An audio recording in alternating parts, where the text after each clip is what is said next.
Welcome back dito sa channel natin. Andito tayo ngayon sa Manila Bay Area. Update naman tayo sa ginagawa ng bagong resort and casino.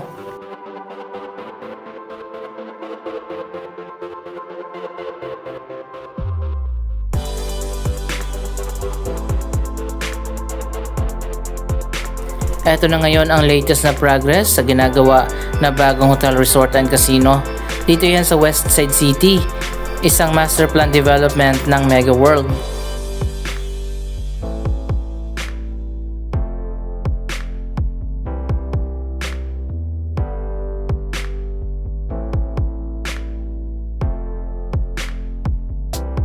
Nasa likod lang ito ng Ayala Malls Manila Bay at malapit sa Okada Manila at Soler Resort and Casino.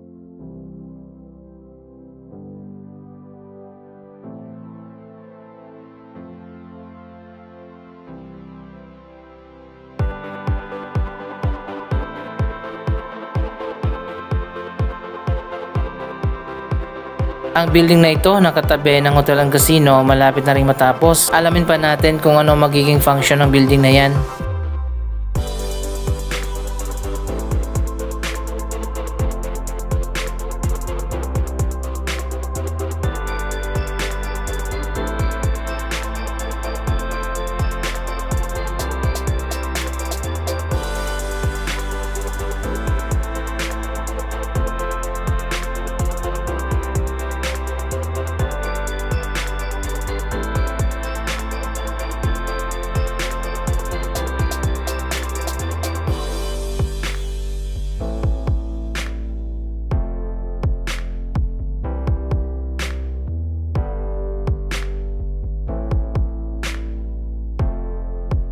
Bukas na rin ang Grand Westside Hotel, isa sa pinakamalawak na hotel dito sa ating bansa.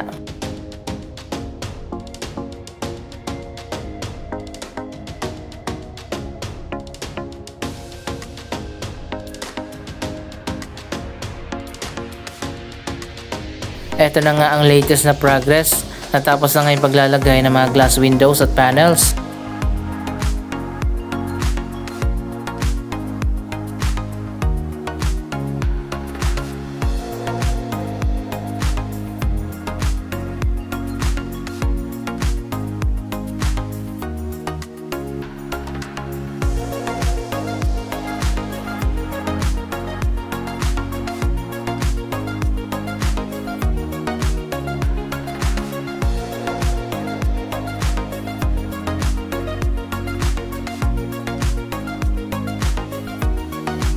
Ilang beses nga na nagkaroon ng delay sa construction ng bagong hotel and casino.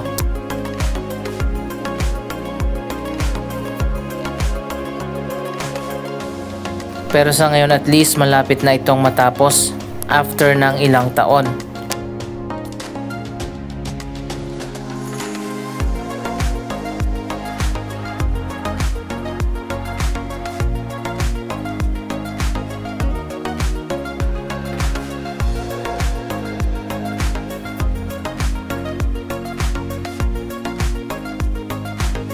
Dito sa baba medyo elevated yung pinaka driveway at drop off area ng mga guest.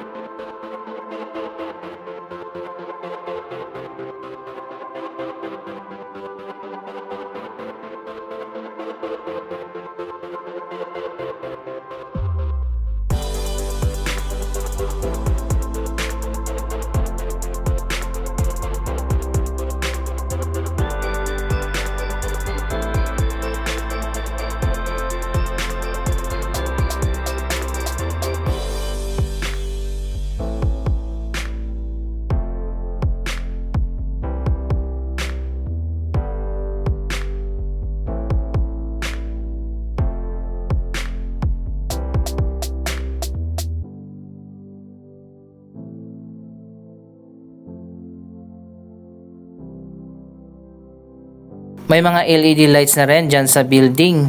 Minsan sa gabi binubuksan na yan.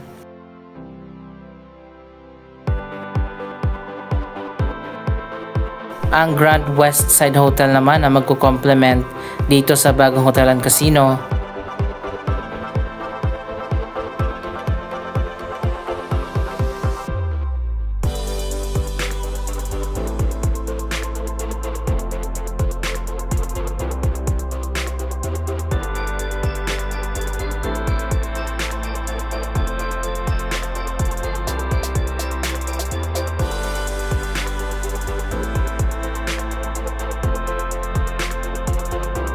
Pati dito sa dulo may mga glass na rin.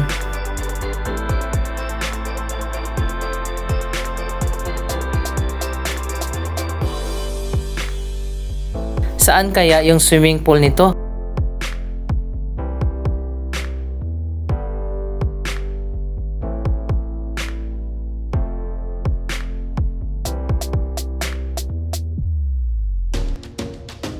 May elevated walkway na connected sa dalawang hotel building.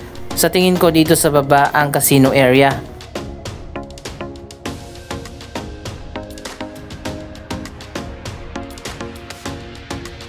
Kapag naging operational na yan, magkakaroon ng at least 400 na gaming tables at 1,500 na slot machines.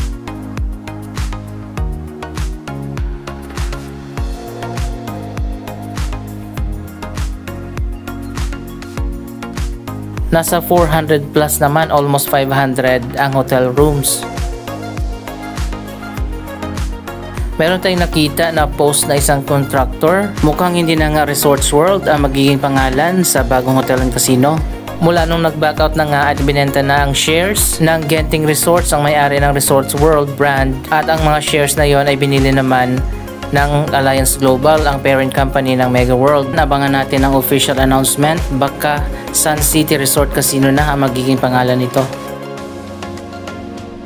Tapos na rin pala ang bagong elevated walkway na magko-connect sa Grand Westside Hotel at sa bagong hotel and casino.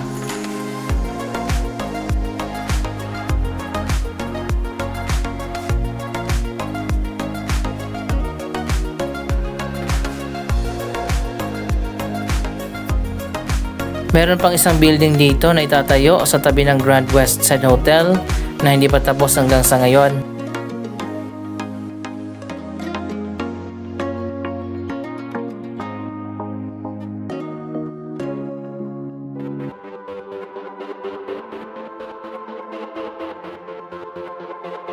Connected na mula dyan sa Grand Westside papunta dito sa kabila ang elevated walkway.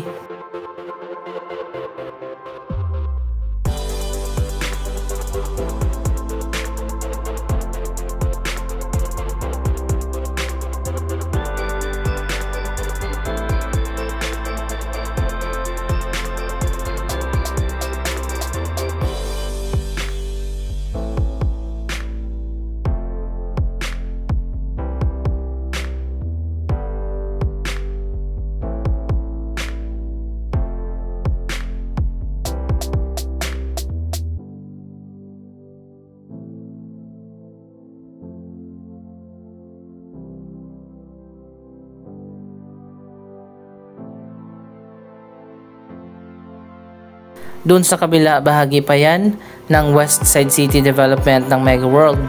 Mas malawak yung area doon sa kabila na i-develop pa sa mga susunod na taon. Nasa 50 hectares ang kabuuang lawak ng Westside City Development. Etong nasa gitna, mula dyan sa Okada hanggang doon sa Maymia Road, yan ang tinatawag na Entertainment City. Ilan pa sa mga project ng Mega World dito, ang mga condominium at ang Kingsford Hotel.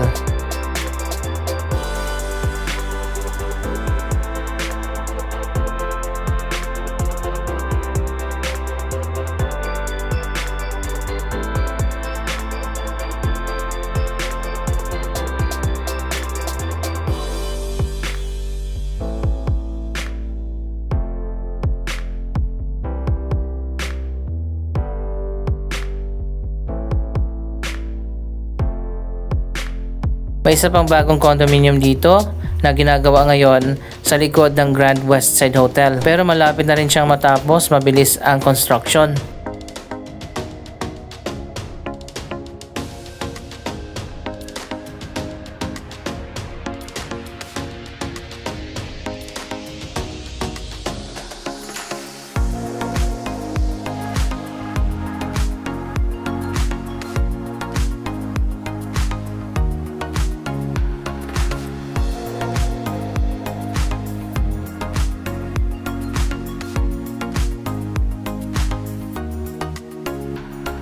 Ito naman yung likod na area ng hotel and casino.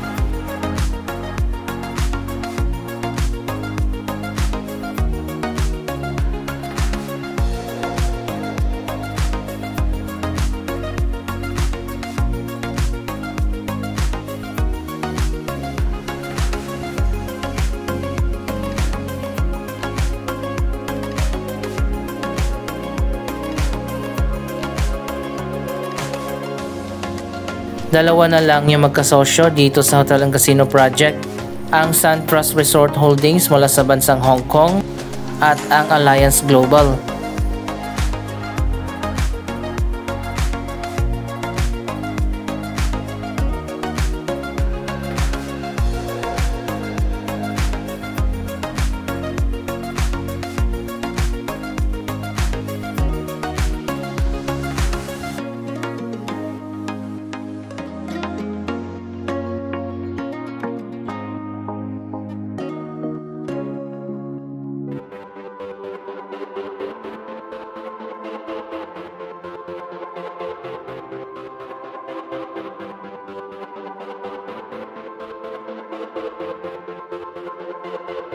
Tapos na rin ang paglalagay ng glass dito sa kabilang side ng elevated walkway.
Gaya na sinabi ko kanina, mukhang hindi na nga Resorts World ang magiging pangalan ng proyektong ito kapag naging operational na.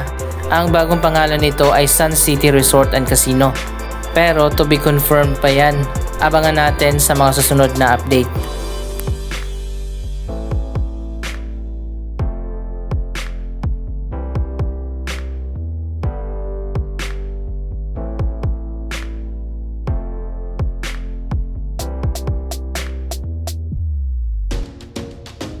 Napakaganda na nga ng pinakabagong hotel resort and casino dito sa Manila Bay.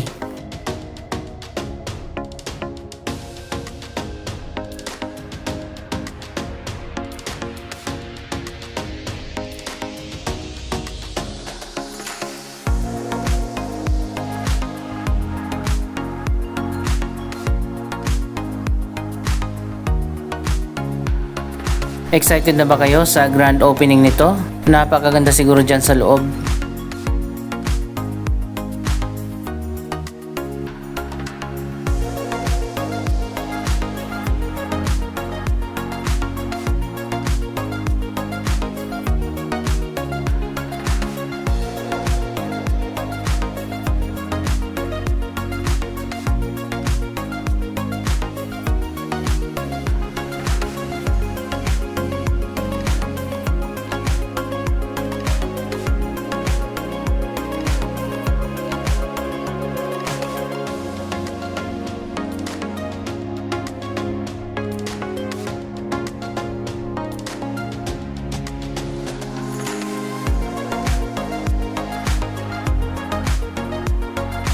Anong masasabi nyo sa proyektong ito? Mag-comment lamang dyan sa baba ng inyong mga reaksyon. Maraming salamat sa inyong panonood. Huwag kalimutan na i-share ang video ito at mag-subscribe para sa daily updates. Thank you for watching.